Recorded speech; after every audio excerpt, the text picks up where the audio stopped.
Ladies and gentlemen, it is my pleasure to welcome you to, not just a comedian, not just a rock star, but also two-time author. I think it's his second book. It's out now, ladies and gentlemen. Dave Hill doesn't live here anymore. By Dave Hill is on the phone. Hello, Dave. Hello, Sam. How are you today? Thanks for having me. I'm well, Dave. You sound like you're like. Is this really you? It sounds like a recording. Oh no, I'm practicing my speech. It sounds better than normal, right? I'm getting better at talking. Are you? Not to brag. Well, what have you had? Have you been having talking problems? Yeah, I mumble. Dave, you have. I'm trying to. What's that? Wait, I lost you for a second. Dave, you have a radio show that's on every Monday night for 3 hours. Is it? It's called the Goddamn Dave Hill Show, correct? That's right. Yeah, Monday nights on WFMU from 9 to midnight.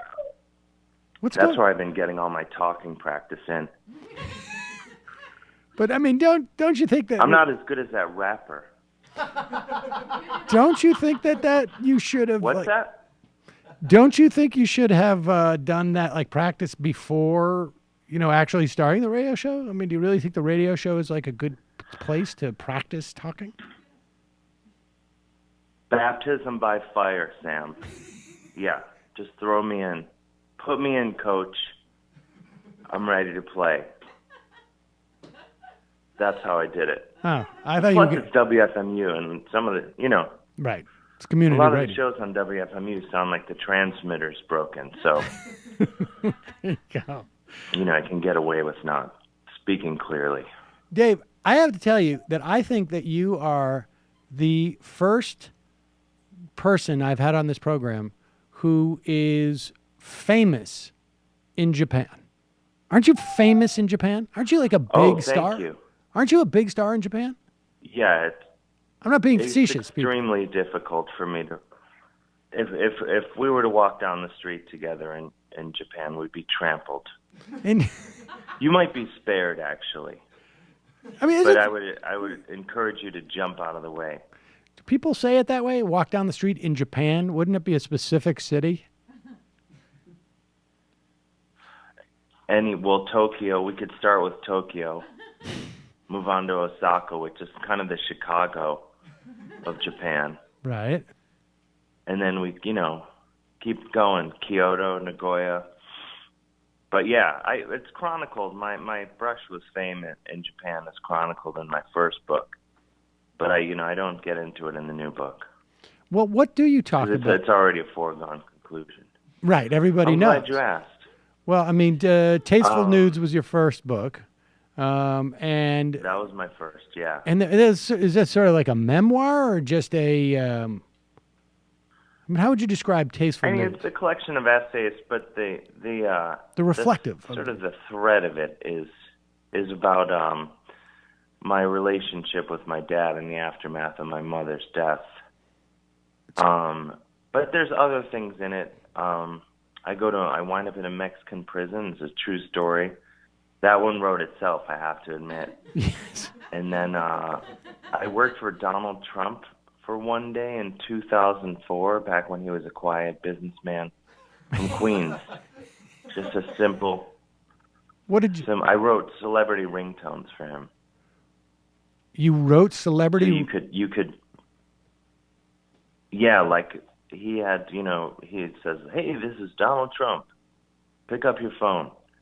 And they needed someone to write that, and I got the gig. So I went to his office and everything, and hung out with him. Just to get a taste of what he's like, so that you could write you could say, "Hey, it's Donald Trump. Pick up your phone." Yeah, they wanted. Well, no, they sent me a Donald Trump doll, which is currently in my bathroom.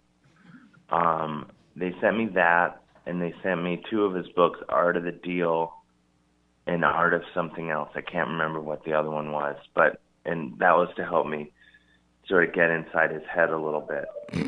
Did you read? Did you read either one of them? Did you read either one of them? I did. I did, and that's what's made me the man I am today. No, I probably skimmed them.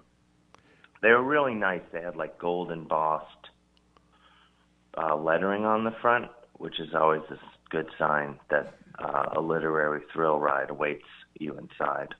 So what did you write in terms of the ringtones? Like, what were they? Like, hey, you dirty Mexican, it's Donald Trump. Pick up your phone.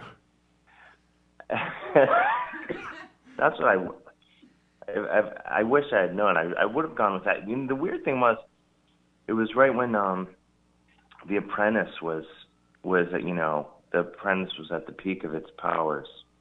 And so how did you get that gig, with all due respect? No, that's a very reasonable question. Just luck. Because there was sort of this tangle of corporations involved. There was a phone company like Verizon or somebody, and then, though I can't remember if it was actually them, and then there was a Warner Music Group was somehow involved. Are you killing an animal at your house? What's going on there? Is that your dog? I'm emotionally distressing. My dog is here. I'm writing on a TV show for a few weeks, and it's at one of those hip workspaces, where you can be free with ideas, and there's a beer and stuff. And so I brought my dog to work to see where that would get me. And so far, I can't say whether I would do it again because, well, you can hear she's not into it. She seems normally she would just be at home watching New York 1 about now, but she's just clearly distressed that she's not. There's people eating kale salads in the next room and stuff, and she wants to be doing that, hanging out with the crowd. I understand, but I can't. I literally have to keep her on a short leash, literally.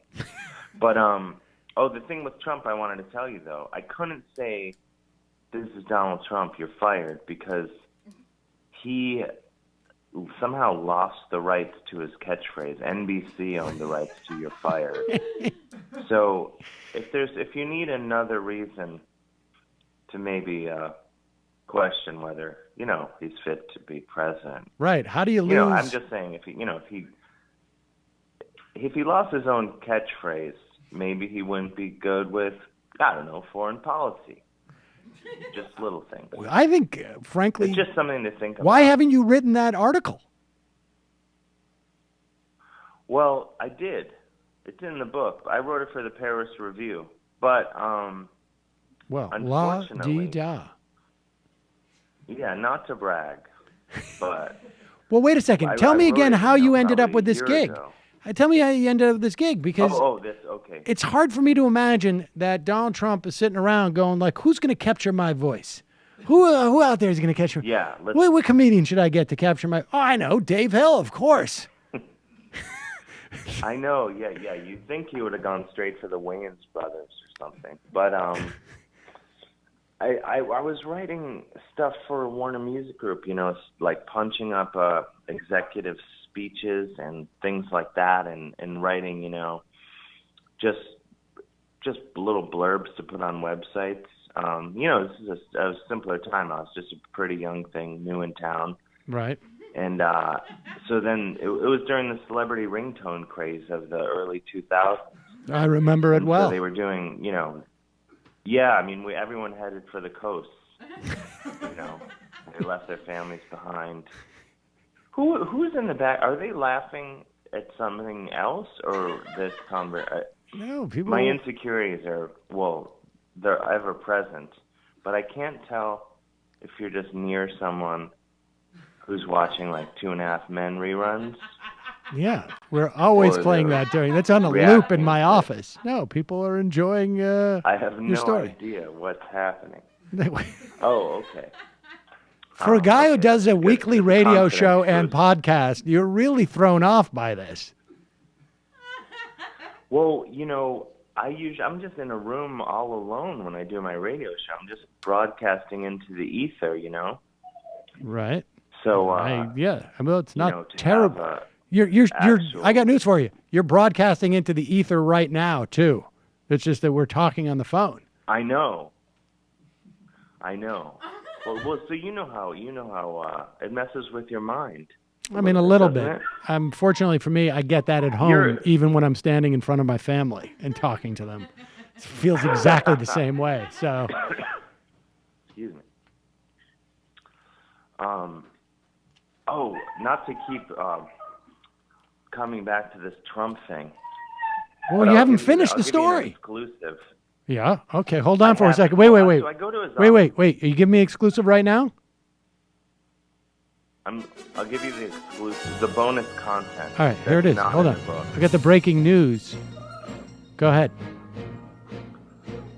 Okay, so long story short, Donald Trump really loved me, as you can imagine. I totally can imagine. And I go to his office and everything's covered in gold. In the book, not to quote myself, but in the book I describe it as his office as if a blind decorator were given an unlimited budget and told he'd never work in this town again. That sums it up.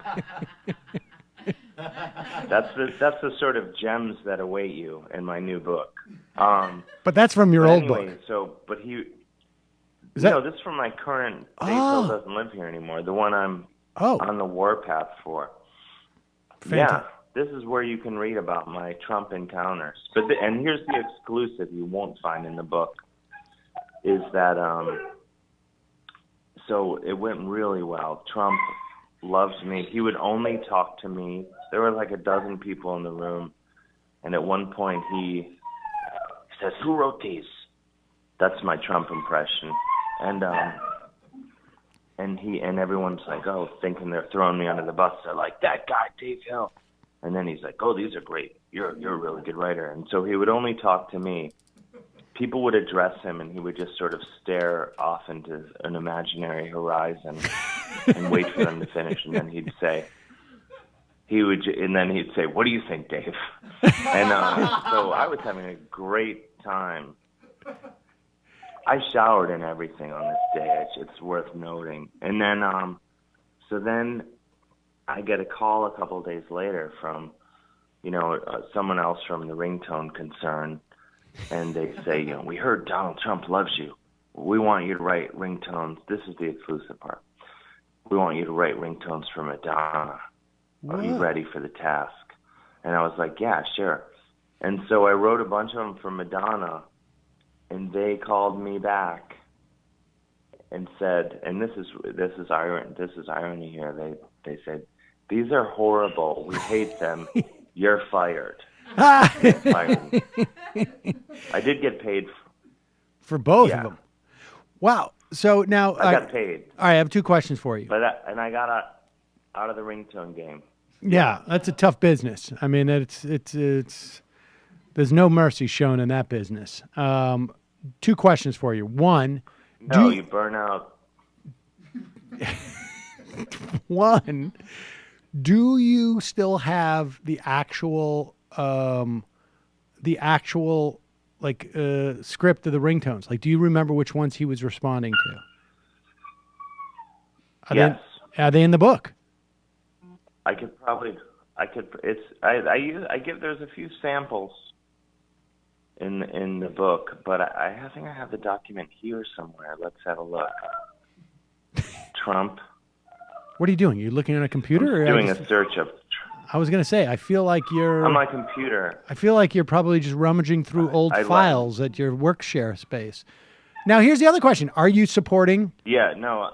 Are you supporting Donald Trump? And if not, why? I mean, you two have a personal relationship. I know you would think as well as no. I think he's a horrible man. The one thing I'll say, no, I'm not supporting him at all. And let me be clear. No, I'm not. And then,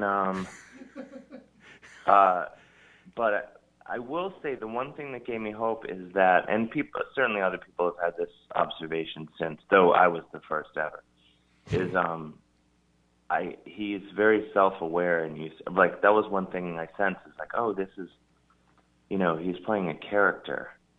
Right. That was the sort of the one thing that gave me a little hope that maybe like at some point he's gonna just say like, ta-da! Right. I was just kidding. Congratulations, Hillary. It's probably not what's going to happen. It's just, but